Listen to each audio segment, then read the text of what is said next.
ಇಂದು ಜೀವಿಸುವ ಯೇಸುವಿನ ನಾಮದಲ್ಲಿ ಡೈಲಿ ಬ್ಲೆಸ್ಸಿಂಗ್ ಅಲ್ಲಿ ದೇವರ ವಾಕ್ಯವನ್ನಾಗಿದೆ ನಾವು ಪ್ರತಿನಿತ್ಯ ಆಲಿಸುತ್ತಿರುವುದು.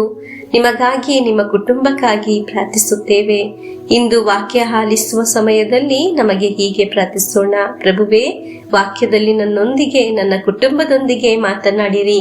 ನನ್ನ ಜೀವನದಲ್ಲಿ ವ್ಯಕ್ತವಾಗಿ ಇರುವ ಒಂದು ಅನುಭವವನ್ನು ನನಗೆ ನೀಡಿರಿ ಕರ್ತರೆ. ನನ್ನ ಈಗಿನ ಅವಸ್ಥೆಗೆ ಒಂದು ಬದಲಾವಣೆಯನ್ನು ನೀಡಿರಿ ಕರ್ತರೆ. ನನ್ನ ಈಗಿನ ಅವಸ್ಥೆ ಕಡಲ ತೀರದಲ್ಲಿ ಶೇಖರಿಸಿಟ್ಟ ಕಲ್ಲಿನ ರಾಶಿಯ ತರ. ಎಷ್ಟು ಅಲೆಗಳು ಬೀಸಿದರೂ ಅದಕ್ಕೆ ಒಂದು ಬದಲಾವಣೆ ಇಲ್ಲ. ಹೀಗೆ ನಮ್ಮ ಪ್ರಾರ್ಥನೆಯು ಇಷ್ಟು ದಿನ ಪ್ರಾರ್ಥಿಸಿ ಒಂದು ಬದಲಾವಣೆ ಇಲ್ಲವಲ್ಲ ಎಂದು ಯೋಚಿಸುವವರು ಇದ್ದಾರೆ. ಪ್ರಿಯರೇ, ಕೇಳಿರಿ. ಅದ್ಭುತ ಮಾಡುವ ದೇವರನ್ನು ಹುಡುಕುವುದು ನಷ್ಟವಾಗುವುದಿಲ್ಲ. ಅದ್ಭುತ ಮಾಡುವ ದೇವರ ವಾಕ್ಯ ಆಲಿಸುವುದು ಪುಣ್ಯವಾಗಿದೆ. ಅದೊಂದು ಅನುಗ್ರಹವಾಗಿದೆ. ಹಲ್ಲೆಲೂಯಾ. ದೇವರ ಎಲ್ಲಾ ಅನುಗ್ರಹ ಈ ಶುಶ್ರೂಷೆಯಲ್ಲಿ ಭಾಗವಹಿಸುವ ನಿಮ್ಮೆಲ್ಲರೂ ಅನುಭವಿಸಲು ಸಾಧ್ಯವಾಗಲಿ. ಯೋವಾನನ ಶುಭ ಸಂದೇಶ 5ನೇ ಅಧ್ಯಾಯ 5ರಿಂದ 9ರವರೆಗಿನ ವಾಕ್ಯವನ್ನು ನಮಗೆ ಈಗ ಆಲಿಸೋಣ.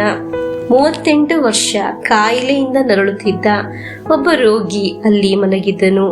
ಯೇಸು ಅವನನ್ನು ನೋಡಿ ದೀರ್ಘಕಾಲದಿಂದ ಅವನು ಹಾಗೇ ಬಿದ್ದುಕೊಂಡಿರುವುದನ್ನು ತಿಳಿದು, ನಿನಗೆ ಗುಣ ಹೊಂದಲು ಮನಸ್ಸಿದೆಯೇ ಎಂದು ಕೇಳಿದರು. ಸ್ವಾಮಿ, ನೀರು ಉಕ್ಕಿದಾಗ ನನ್ನನ್ನು ಕೊಳಕಿಳಿಸಲು ಸಹಾಯಕರು ಇರುವುದಿಲ್ಲ. ನಾನು ಹೋಗುವಷ್ಟರಲ್ಲೇ ಬೇರೆ ಯಾರಾದರೂ ಇಳಿದು ಬಿಡುತ್ತಾರೆ ಎಂದು ಉತ್ತರಿಸಿದ ಆ ರೋಗಿ.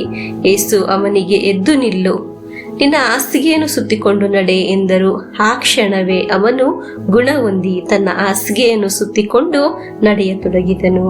ಪ್ರಿಯರೇ, 38 ವರ್ಷ ಜೀವನದ ಬಹುಭಾಗ ಅಂದರೆ ಯೇಸುಸ್ವಾಮಿ ಹುಟ್ಟುವ ಮೊದಲೇ ಆ ಕೊಳದ ಬದಿ ಮಲಗಿದನು. ಜೀವನದ ಒಳ್ಳೆಯ ಒಂದು ಭಾಗ ಆ ಹೀನ ಸ್ಥಿತಿಯಲ್ಲಿ ಅವನಾಗಿದ್ದನು. ಅಲ್ಲಿ ಯೇಸುಸ್ವಾಮಿ ಸಾನ್ನಿಧ್ಯ ಬಂದಾಗ ಆ ಅವಸ್ಥೆಗೆ ಬದಲಾವಣೆ ಉಂಟಾಯಿತು. ನಮಗೆ ಹೇಳಲು ಅನೇಕ ಕಾರ್ಯಗಳಿದೆ. ನನ್ನ ಜೀವನ ಸಂಗತಿ ಈ ಅವಸ್ಥೆಯಲ್ಲಿ ಇದ್ದು ಎಷ್ಟು ದಿನವಾಯಿತು? ಈ ಸಾಲದಿಂದ ಬಳಲಿ ಎಷ್ಟು ದಿನವಾಯಿತು? ನನ್ನ ಅವಸ್ಥೆ ನನಗೆ ಮಾತ್ರ ಗೊತ್ತು. ಸಂತೋಷ, ಸಮಾಧಾನ ಇಲ್ಲ. ಯಾರಿಗೆ ಹೇಳಿದರೂ ಈ ಸೀರಿಯಸ್ನೆಸ್ ಯಾರಿಗೂ ಅರ್ಥವಾಗುವುದಿಲ್ಲ. ಪ್ರಿಯರೇ, ನಿಮ್ಮ ಅವಸ್ಥೆ ಏನಾಗಿದೆ? ಕೆಲವರು ಹೇಳುತ್ತಾರೆ, ಈ ಸಾಲದ ಬಾಧೆ ಉಂಟಾಗಿ ನನ್ನ ಜೀವನ ಎಷ್ಟೋ ವರ್ಷದಿಂದ ಈ ರೋದನೆ, ಹೀಗೆ ಈ ಕಾಯಿಲೆಯಿಂದ ನನ್ನ ಅವಸ್ಥೆ ಜೀವನ ಸಾಕಾಗಿದೆ. ಅನೇಕ ವರ್ಷದಿಂದ ದೀರ್ಘಕಾಲದಿಂದ ಅಲ್ಲಿ ಇದ್ದಿದ್ದನ್ನು ಯೇಸುಸ್ವಾಮಿಗೆ ಅರ್ಥವಾಯಿತು. ಯೇಸುಸ್ವಾಮಿ ಅದನ್ನು ಕಂಡರು. ಪ್ರಿಯರೇ, ನಿನ್ನ ಅವಸ್ಥೆಯನ್ನು ದೇವರು ನೋಡುತ್ತಿದ್ದಾರೆ. ನಮ್ಮ ಅವಸ್ಥೆ ತಿಳಿಯುವ ದೇವರಿದ್ದಾರೆ. ವಿಶ್ವಾಸದಿಂದ ನಮಗೆ ಹೇಳೋಣ.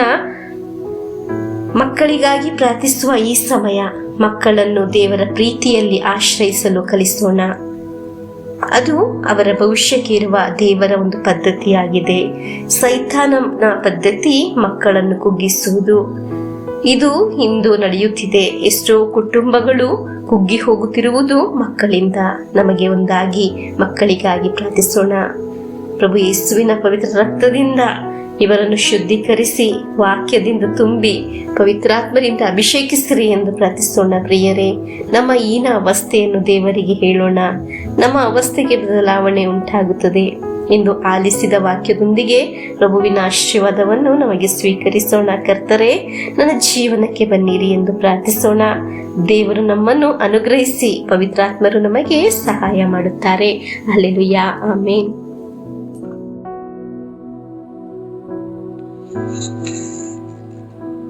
ನಮ್ಮೇ ಪ್ರಭು ಯೇಸು ಕ್ರಿಸ್ತರ ವರಪ್ರಸಾದವು, ದೇವರ ಪ್ರೀತಿಯು, ಪವಿತ್ರಾತ್ಮರ ಅನ್ಯೋನ್ಯತೆಯು ನಿಮ್ಮೊಡನ ಇರಲಿ. ರೋಗದಿಂದ, ಅಪಘಾತದಿಂದ, ವಂಚನೆಯಿಂದ, ನಿರಾಶೆಯಿಂದ ಸ್ವರ್ಗದ ದೇವರು ನಿಮ್ಮನ್ನು ಅದ್ಭುತವಾಗಿ ಸಂರಕ್ಷಿಸಲಿ. ದೀರ್ಘಾಯುಸ್ಸು, ಆರೋಗ್ಯ, ಸಮಾಧಾನ, ಸಂತೋಷ ಉಂಟಾಗಲಿ. ಪಿತನ, ಸುತನ, ಪವಿತ್ರಾತ್ಮರ ನಾಮದಲ್ಲಿ ಆಮೆನ್.